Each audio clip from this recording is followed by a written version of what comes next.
This charming little chestnut-sided warbler could have hatched out right here in Winneshiek County, since chestnut-sided warblers are rare breeding birds here in the summertime.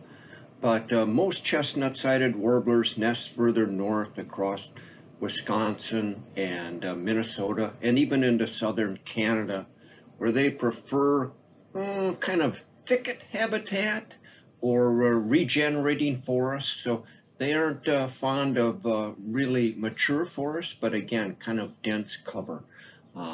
This young bird right here does not have the colorful chestnut-colored sides that you'd see on both the male and the female birds, especially colorful in the springtime.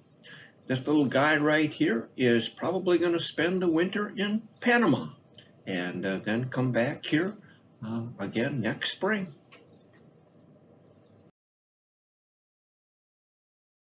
Eastern wood-pewees are fairly common nesting birds here in Winneshiek County, and they do like to nest in mature forests or forests that have some tall trees, though they're not really fussy about their habitat, and sometimes they'll even nest right in town if you've got some nice shade trees in your yard.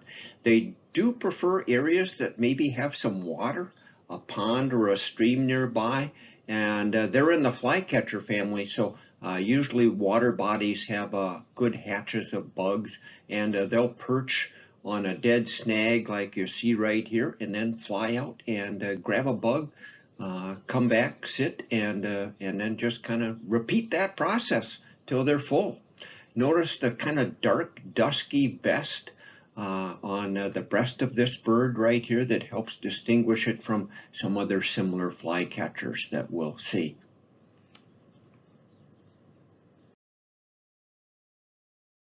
This cool, colorful little fly is a type of fruit fly, though we call it the Walnut Hut maggot.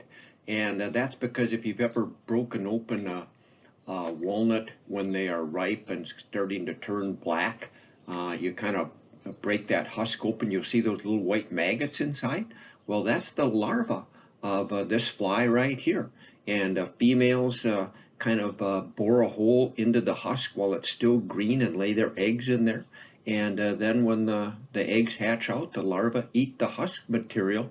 Later on, when that walnut is lying on the ground and those larvae are mature, they will crawl out of the husk, tunnel down into the ground a few inches, and that's where they will pupate.